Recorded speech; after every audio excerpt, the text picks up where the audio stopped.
We're the mercenaries, yeah? There's me, yeah, I'm the drummer, the sensible one, of course. We've got John Jones, the fucking street poet from Camden, yeah? We've got Steve Rose, the fucking bass monster. Mark Bradley, guitar wizard! Big night out. Big night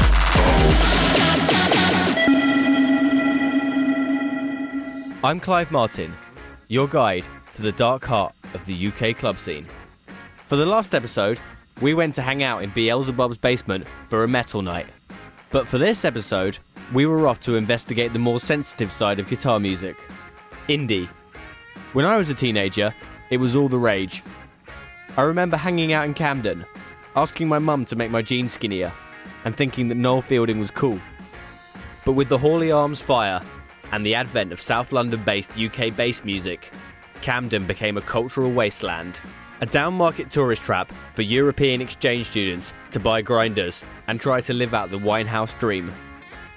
But is the scene I knew and loved dead, or are there signs of life underneath its battered trilby?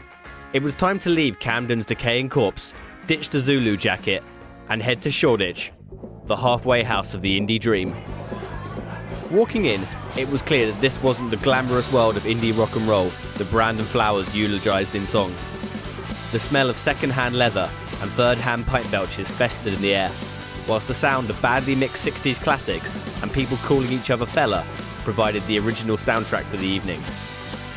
Primarily, the night was populated by your Burton's menswear lads, horizontally striped young Turks from mid-sized towns who wear smart shoes and think disclosure is trendy bollocks. Then, you had their dads, and the occasional indie Cindy to keep the male-to-female ratio just below that of another Melvin's reunion at ATP. The indie cliches were still to be found, but in a diluted, student union kind of way. The dance floor seizures, the Bradley Wiggins haircuts, and the worst array of hats outside of Ladies' Day at Aintree. Even Richie Edwards decided to come out of hiding for the night. Yet the most unfortunate reality of indie nights came crashing with a flurry of feedback and bad onstage banter: live music. We're a band all the way from Leeds. To be honest, I'd be quite happy guzzling watered down lager and head nodding to Kilimanjaro. But indie nights just won't let you do that. Instead, they force you to endure the rockstar delusions of local government employees who won't ever admit that they aren't Johnny Marr, and cool science teachers who slip Kasabian lyrics into their homework assignments. Call me a club fascist, but there's something horribly incongruous about live music in clubs. They should really be about seamless dance floor ecstasy. The people picking the tunes, capturing the moment with their selections, not arsehole frontmen shouting out their girlfriends and telling you where the merch table is. Are you an excitable young chap? It's your mate's birthday! I didn't say you could get on stage, so I don't care if it's your fucking bar mitzvah, get off my stage! I'm not saying there's no place for live music, but come on guys, it's a club. Think Studio 54, think the Hacienda. You aren't about to break into Live Forever at Nebworth, and you never will be. But maybe I'm in the minority here.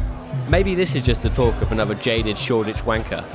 What do you think, sir? Hey, I tell you what, a Shoreditch wanker, yeah, is somebody that's better dressed than the cunt that's calling him a wanker. I bought this hat from a small guy called Hawk in the Spitalfields Market. Well, the majority of the guys, it looks like I can bench more than them. I'm a die-hard Laura Marling fan. I'm not saying that they're pansies, I'm just saying maybe I'm a little stronger than them. Hey, this is just my door key. It's not a fashion session, it's just to let me get my door. You need to talk about why the music is flourishing here in Shoreditch. Why are the Currys successful on Brick Lane? It's because they combine it with music. The thing is, I don't remember indie nights being like this. And I don't know whether it's because I'm seeing it through John Lennon rose-tinted glasses, but this was more like paralytic PE teachers trying to dance to the Fratellis. Nothing about it was alternative anymore. It was like being in the Soccer AM studio rather than Warhol's factory. It just seems to me that somewhere along the line, the scene dropped its standards and instead settled for the lowest common denominator. I'm not saying indie's dead, but my god, it's looking rough. The thing is, yeah, dubstep is like aliens, yeah? They've been trying to contact us for years, yeah? What we do is we download it, yeah? And we like dance to it, really, come on.